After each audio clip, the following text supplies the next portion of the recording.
Hello everyone, my name is Natalia and today we're gonna make these little cherries as keychains to hang on your keys, backpacks or bags. They're great for gifts. I really love the idea, especially for party favors or birthdays. They turn out super cute. Today we're going to make these, and for the instructions I'll write out this part because it's done the same way and only the red part is different, but it's really easy. So I'll leave the written instructions for you at the end of the video. I hope you really like it. Don't forget to give me a thumbs up. If you do, leave me a comment. And without further ado, let's get started with the step-by-step. Let's begin this crochet project by first making a foundational magic ring, into which we will then work exactly 6 single crochets.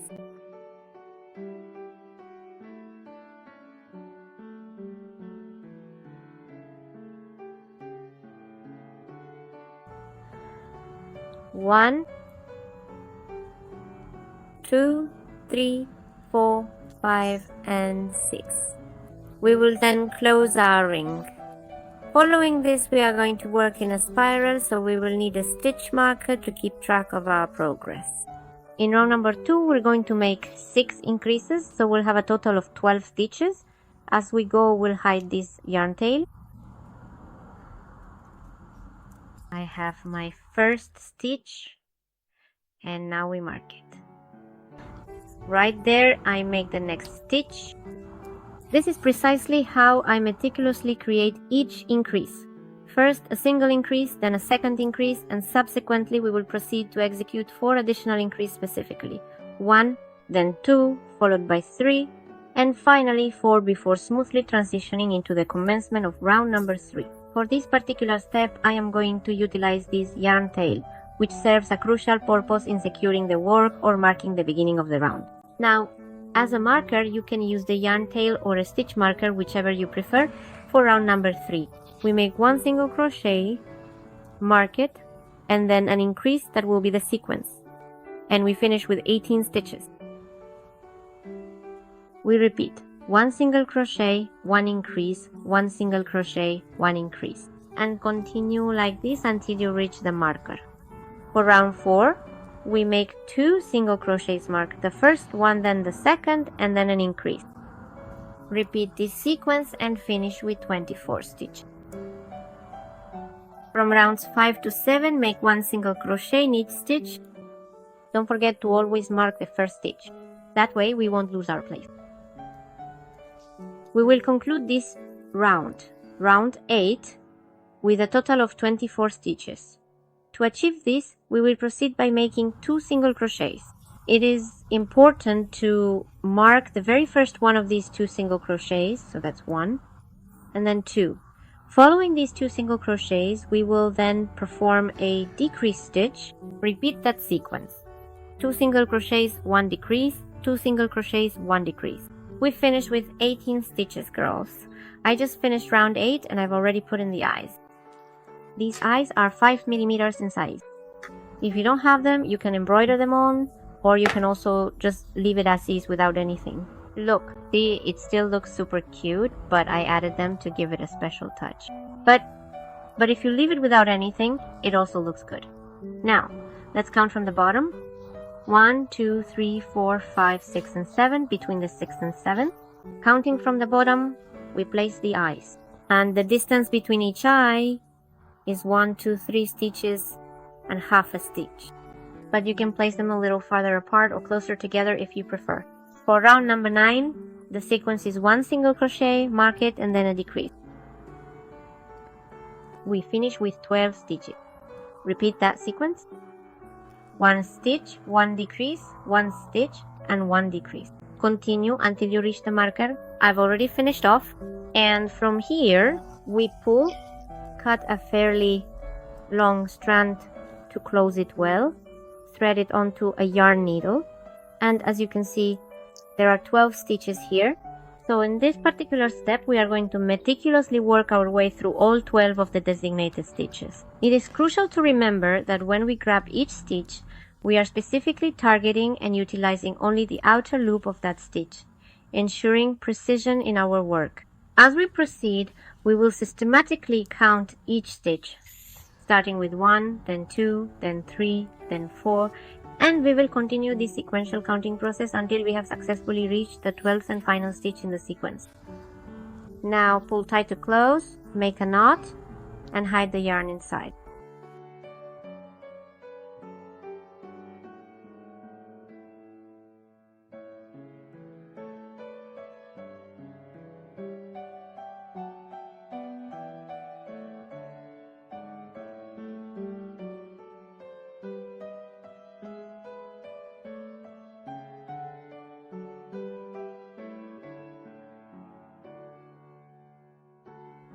Thread a black yarn onto a yarn needle, and we're going to make the eyelashes.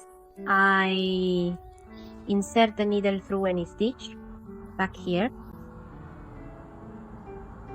You can go in through any stitch, just use the image as a guide, refer to the image. Ensure you leave a sufficiently long and manageable little tail here at this point, which will be essential for securely tying a knot later on in the process. Then, carefully proceed to create the very first eyelash, making sure it gracefully extends and moves distinctly upwards from the base.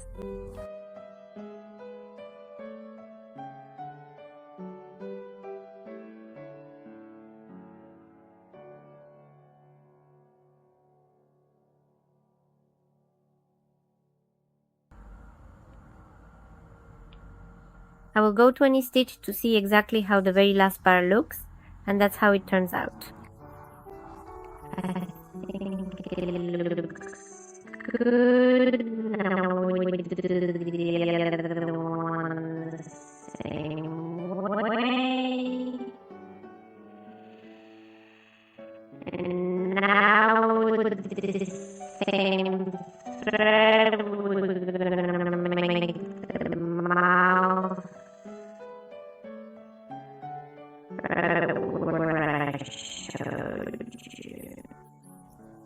Following the visual guide provided by the image, I will carefully proceed to move downwards to this specific point. Here I will meticulously reinsert the needle, ensuring it passes precisely through this designated stitch. Subsequently, I will bring the needle out through any other available stitch, allowing me to observe and assess the resulting appearance of the work.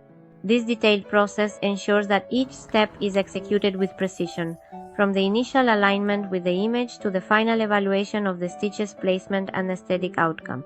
The careful reinsertion and subsequent emergence of the needle are crucial for maintaining the integrity and visual appeal of the overall design, allowing for a thorough inspection of the craftsmanship and ensuring that the desired effect is achieved in the textile or fabric being worked upon.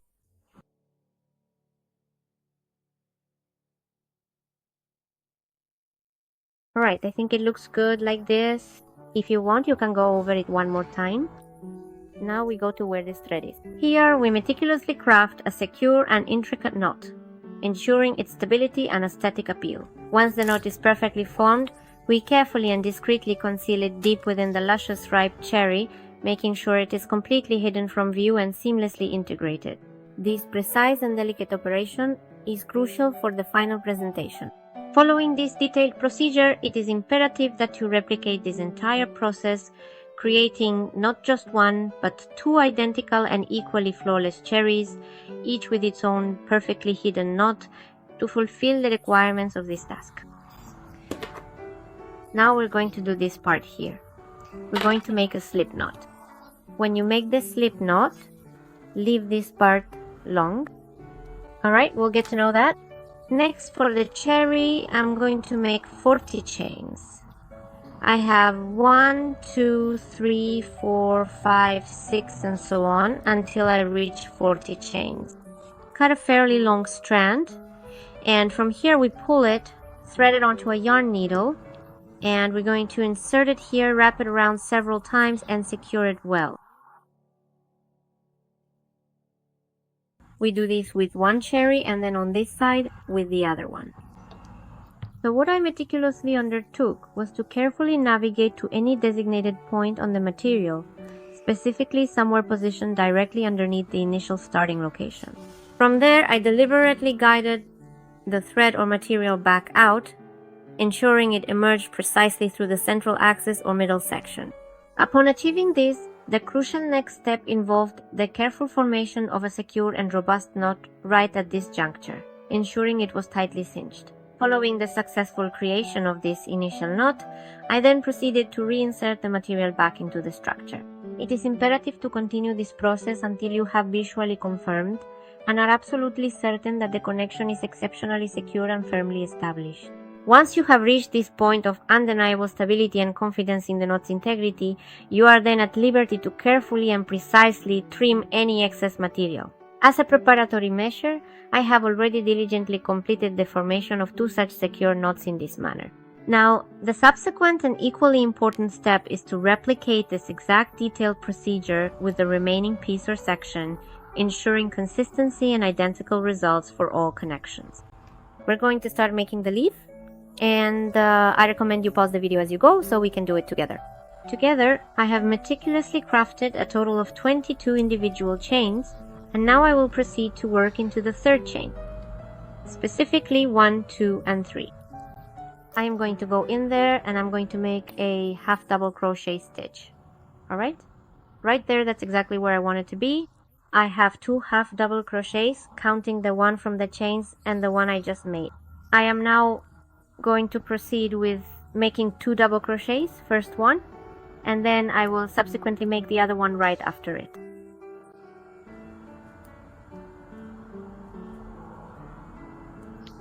Now I'm going to make 3 double treble crochets.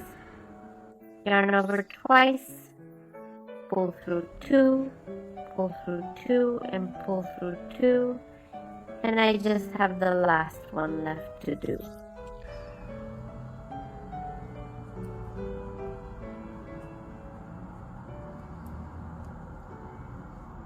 Now I am going to make 2 double crochets. First I will make 1, and then I will proceed to make the other one.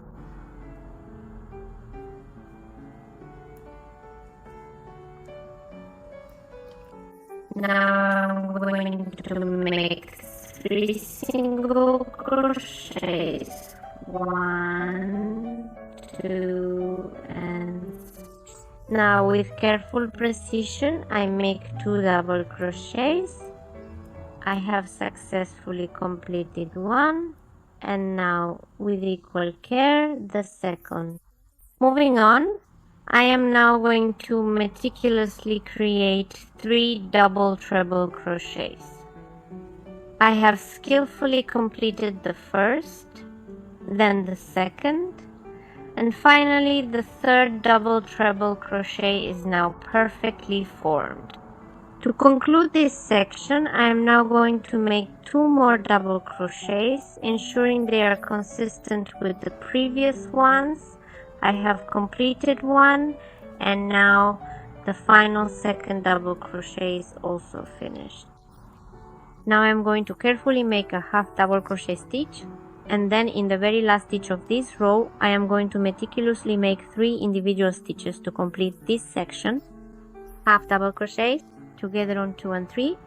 Now girls, you can clearly see how the fabric is gracefully starting to curve around, forming a beautiful and consistent shape. We are now going to carefully crochet along this other side of the piece, meticulously working each stitch. As we proceed with our crocheting, we will simultaneously and neatly hide this loose yarn end, ensuring a clean and professional finish to our project. We make a half double crochet.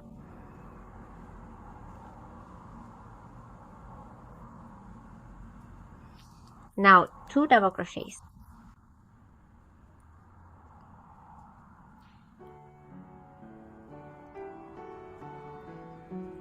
1, 2. Now we make 3 double treble crochets.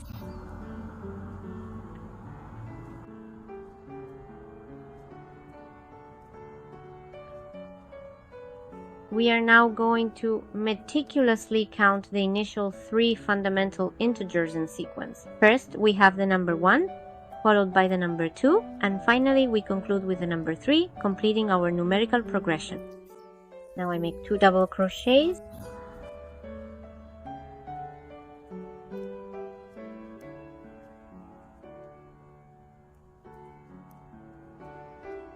Alright, Let's meticulously proceed with the next sequence of stitches.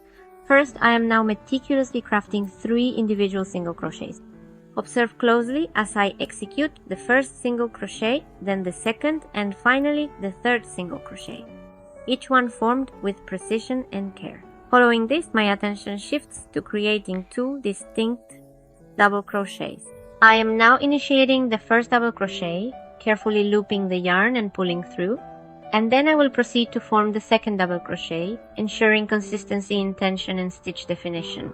And now, for the grand finale of this particular section, I am embarking on the creation of 3 elaborate double treble crochets. This stitch requires a bit more manipulation and height. I am currently working on the first double treble crochet, then I will move to the second, and as I complete the third double treble crochet, I will have just 1 more stitch remaining to finish this specific segment of the pattern. This final stitch will bring us to the conclusion of this intricate sequence. Now, at this point, I'm going to carefully create 2 double crochets, ensuring each stitch is properly formed. Then in the very last stitch of this row, I will meticulously make a single half double crochet. After completing these steps, I will smoothly and seamlessly continue with the established pattern. I'm going to close here in the first chain. First, you will want to slip stitch securely into that designated spot, then proceed to make 1 single chain stitch. Following that, carefully cut a generously long tail of yarn, ensuring it is more than sufficient so you can easily and neatly weave it in at the back of your work, creating a clean and finished appearance.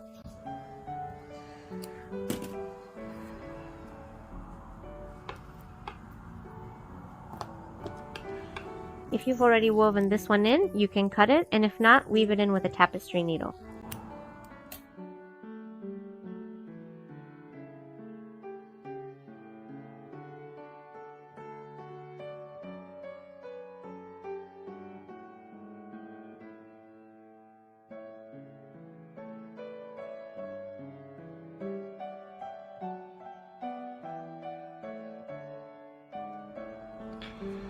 And now for this next step, I'm going to carefully select and then utilize a much larger needle to assist myself in this intricate process. I will then meticulously guide it in here precisely through the very center, more or less in this particular manner, just like this. And then with a gentle but firm pull, I will draw the thread completely through.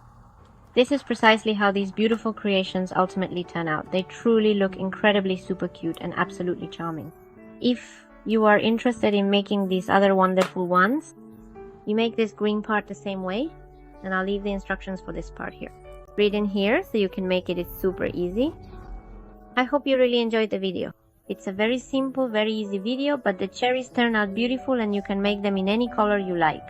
With a face or without a faces, sending you a big kiss. See you in the next video.